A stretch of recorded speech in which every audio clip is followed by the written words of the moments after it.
Sur Star Wars Unlimited, les présentations de Deck Express par Flo des Brothers. Bonjour, bienvenue sur cette nouvelle vidéo des Brothers, je suis Florent et aujourd'hui on va voir un deck qui, lorsqu'il est bien en place, peut être quasiment invincible. Vous avez vu l'intro, je tente un nouveau format, donc je vais pas présenter toutes les cartes du deck, je vais pas m'attarder sur tous les détails, et vous allez voir, ça va être plutôt rapide. Parce que oui, c'est le principe de faire la présentation en express, alors justement là je vous présente la decklist que vous pouvez regarder dans sa globalité. Voilà, comme j'ai dit juste précédemment, je vais pas m'y attarder, voilà, que vous voyez visuellement 2-3 secondes de plus. Donc les cartes à une ressource qui sont présentes dans le deck, sachant qu'il y a d'autres cartes qu'on peut jouer T1, mais le T1 optimal, ce sont ces cartes-là, c'est de les jouer, tout simplement, pour une ressource, et ensuite, utiliser la capacité de Luke Skywalker, donner un jeton bouclier à une unité héroïsme que vous avez joué à cette phase, hop, et on donne un bouclier à l'unité.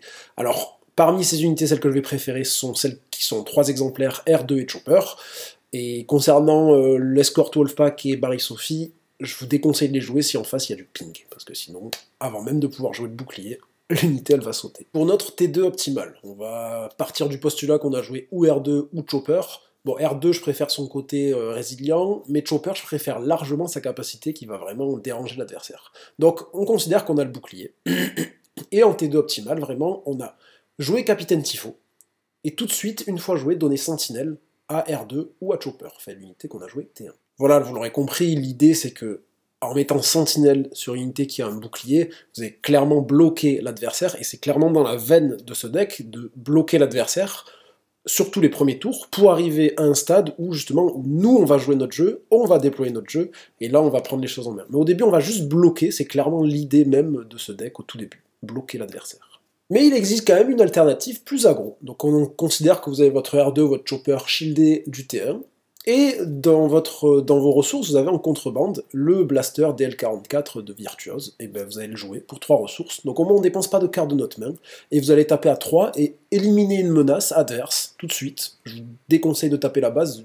du coup plutôt gérer le board adverse, et surtout vous avez une créature qui est une 3-4 sur le board maintenant, qui n'a plus son shield, mais qui va gêner l'adversaire encore une fois. Ensuite, sinon pour bloquer l'adversaire, vous avez l'intercepteur de Concordant que vous pouvez jouer dès le T2, mais je vous conseille de le jouer un petit peu plus tard et lui donner un shield. Tout comme Grogu. Alors en T1 il va vraiment gêner parce que inclinité c'est horrible, mais si vous le jouez à partir du T2 et que vous lui donnez en plus de ça un shield, je pense qu'il y a des adversaires qui abandonnent même l'idée de l'éliminer, à moins que ce soit avec une embuscade et que c'est tout rentabilisé pour eux, sinon ils le laissent sur le board et il va venir vous gêner l'adversaire jusqu'à la fin de la game. Et ça c'est bien pour nous. Si vous perdez un petit peu le contrôle de la situation, l'unité Ahsoka Tano, elle est franchement fantastique. Alors de base, elle est très forte, mais avec un deck Luke, c'est très fort si vous avez minimum 4 ressources. Parce que voilà, contre un deck Zo plein d'unités, hop, vous faites l'embuscade parce que l'adversaire a plus d'unités que vous, hop, et surtout si elle survit une action de plus, vous lui donnez un bouclier, et là franchement, ça crée une menace en plus pour l'adversaire qui va être vraiment, encore une fois, gênant. Les 3 cartes, plutôt qui s'approchent du late game, enfin de la mise en place de votre jeu, donc il y a Plo Koon triomphé et la Force est avec moi, et vraiment Plo Koon dans la même idée que Ahsoka, mais si vous la jouez, que vous avez une ressource en plus, donc 6, et que vous mettez un petit bouclier derrière, Plo Koon c'est vraiment une plaie pour l'adversaire. Toutes ces cartes-là, elles vont faire grincer des dents votre adversaire.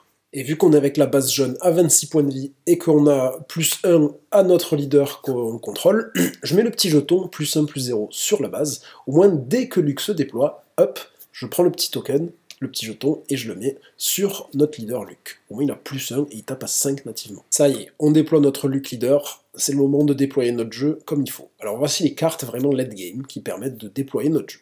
Alors on pourrait se dire que c'est très 7-1. C'est très classique, hein, mais il y a une carte, Intention Cachée, qui a beaucoup d'importance. Parce que oui, quand on déploie le Luke Leader, s'il se fait gérer tout de suite, c'est mort. Faut vraiment pas qu'il se fasse gérer, il faut un petit peu analyser les menaces en face. S'il y a une chute du rival qui tombe, on peut rien faire, c'est vraiment le counter par excellence. Mais si on arrive à poser Intention Cachée, ben justement on pourra plus prendre 2 chutes du rival, et ça c'est très fort. Que 2 exemplaires et pas 3 intentions cachées, le 3e exemplaire est en side, parce que sinon ça floude un petit peu trop. Et du coup le sabre laser de Luke peut être joué évidemment sur notre leader, mais aussi sur l'unité Luke. Mais notre partenaire de Luke, de base, c'est vraiment Obi-Wan Kenobi unité. Donc là ce que je vais présenter c'est très classique, hein, mais on déploie Luke, on joue Obi-Wan, Obi-Wan protège Luke grâce à la sentinelle, Luke, quand il attaque, il va donner un shield, donc Luke protège Obi-Wan, enfin c'est un cercle vertueux. Mais ce qu'il faut se dire, c'est le tour qui suit. Voilà.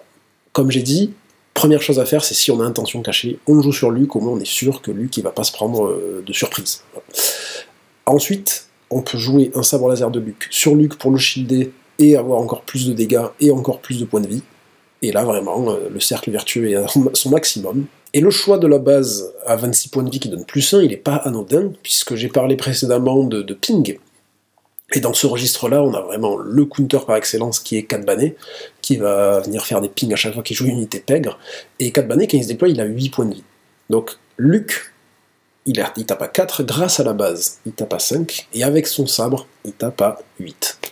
De quoi éliminer Cad Bane avec le shield sans rien prendre en retour, ou même par exemple Vador qui est une 5-8, le leader Vador du 7-1.